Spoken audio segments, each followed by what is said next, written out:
मौका था स्वतंत्रता दिवस का। हर किसी की निगाहें पीएम मोदी के भाषण पर टिकी थी। इस बार पीएम मोदी क्या कुछ कहेंगे भाषण में, हर कोई जानने को बेताब था। विपक्ष ने भी कभी नहीं सोचा था कि पीएम मोदी का भाषण इतना जबरदस्त होगा, जनता को इतना पसंद आएगा। प्रधानमंत्री नरेंद्र मोदी ने स्वतंत्रता दिवस पर देश को संबोधित करते हुए कहा, हमारे यहाँ जाति, पात और धर्म पंथ से ऊपर उठकर हर घर तिरंगा फहराया जाता है। पीएम मोदी ने महिलाओं पर हो रहे अत्याचार से लेकर बांग्लादेश में हिंदुओं पर हुए अत्याचार को लेकर सख्त संदेश दिया। साथ ही भारत को विकसित राष्ट्र बनाने और विपक्ष को हर मुद्दे पर राजनीति न करने की सलाह दे डाली। महिलाओं के खिलाफ अपराध पर सख्त संदेश, हमें गंभीरता से सोचना होगा। हमारी माताओं, बहनों, बेटियों के प्रति जो अत्याचार हो रहे हैं उसके प्रति सामान्य का आक्रोश है। इसे देश को, समाज को, हमारी राज्य सरकारों को गंभीरता से लेना होगा। महिलाओं के खिलाफ अपराधों की जल्द से जल्द जांच हो, राक्षसी कृत्य करने वालों को जल्द से जल्द कड़ी सजा हो। ये समाज में विश्वास पैदा करने के लिए जरूरी है। बांग्लादेश में हिंदुओं पर अत्याचार पर मोदी हुए सख्त। बांग्लादेश में जो कुछ भी हुआ उसको लेकर पड़ोसी देश के नाते चिंता होना, मैं उसको समझ सकता हूँ। मैं आशा करता हूँ कि वहाँ पर हालात जल्द ही सामान्य होंगे।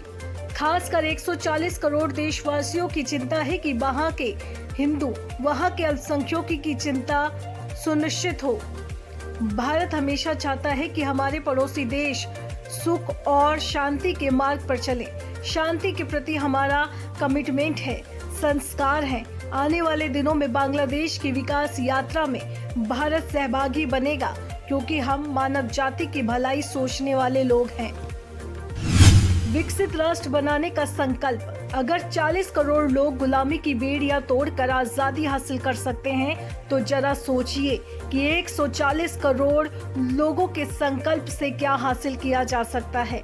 हम अपने संकल्प से भारत को 2047 तक विकसित राष्ट्र बनाने में सक्षम हैं। विकसित भारत 2047 महज शब्द नहीं है, ये 140 करोड़ लोगों के संकल्प और सपनों को दर्शाते हैं। लोगों ने 2047 तक भारत को विकसित बनाने के लिए कई सुझाव दिए हैं, जिनमें राष्ट्र को विनिर्माण का केंद्र बनाना, सीड कैपिटल बनाना शामिल है।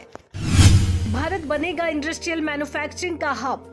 वो दिन दूर नहीं जब भारत इंडस्ट्रियल मैन्युफैक्चरिंग का हब होगा। विश्व के बहुत सारे उद्योगपति भारत में निवेश करना चाहते हैं। मैं राज्य सरकारों से अपील करता हूं कि आप निवेशकों को आकर्षित करने के लिए स्पष्ट नीति निर्धारित करें। कानून व्यवस्था के संबंध में उन्हें आश्वासन दीजिए। राज्यों के बीच निवेशकों को अपनी तरफ खींचने के लिए प्रतिस्पर्धा होनी चाहिए। सेक्युलर सिविल कोड पर संदेश, प्रधानमंत्री नरेंद्र मोदी ने अपने भाषण में सेक्युलर सिविल कोड का जिक्र किया। उन्होंने कहा कि देश में अभी तक क्रिमिनल सिविल कोड लागू है, जिसे सेक्युलर सिविल कोड में बदलने की कोशिश की जाएगी। सुप्रीम कोर्ट ने भी यूसीसी के बारे में बात की, सरकार से इस मुद्दे पर विचार करने को कहा, ताकि देश को धार्मिक भेदभाव की प्रवृत्ति से छुटकारा मिलेगा। वन नेशन वन इलेक्शन पर दिया जोर, प्रधानमंत्री ने अपने भाषण में वन नेशन वन इलेक्शन का जिक्र किया।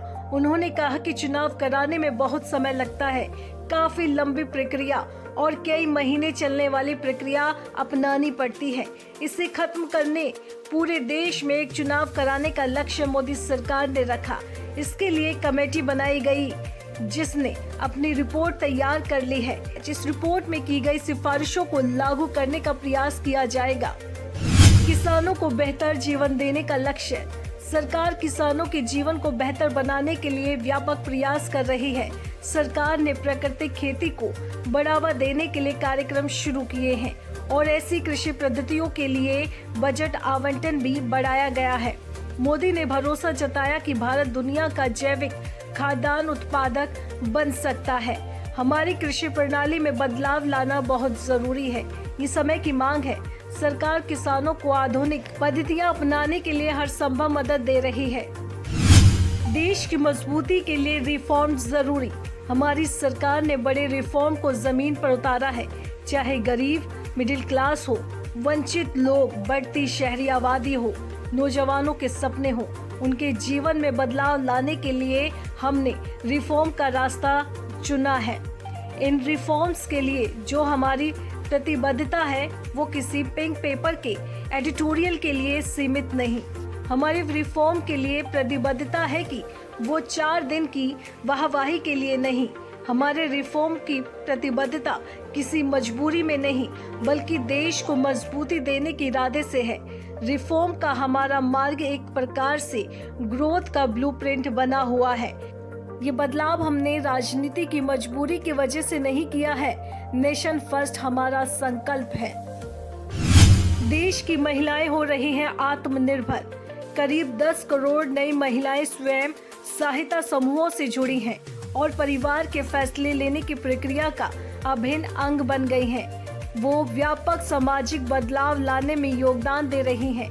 हमें ये देखकर गर्व हो रहा है कि महिलाएं आर्थिक रूप से आत्मनिर्भर हो रही हैं। जब महिलाएं आत्मनिर्भर हो जाती हैं तो वे परिवार के फैसले लेने की प्रक्रिया में भाग लेती हैं और ये महत्वपूर्ण सामाजिक परिवर्तन सुनिश्चित करेगा। इशारों इशारों में विपक्ष को नसीहत।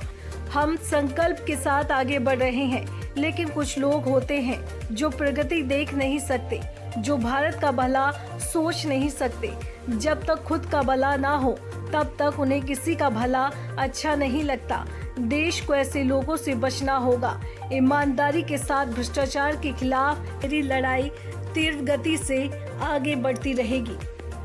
पीएम मोदी के भाषण की ये वो 10 बड़ी बातें हैं जिनकी हर तरफ चर्चा हो रही है। हालांकि अब ये देखना होगा कि पीएम का भाषण विपक्ष के गले से उतरता है या फिर इस पर सियासी रंग चढ़ेगा। दोस्तों, इस भाषण पर आपकी क्या राय है, हमें कमेंट करके जरूर बताएं। साथ ही आजाद परिंदा टीवी को सब्सक्राइब करना बिल्कुल भी न भूलें।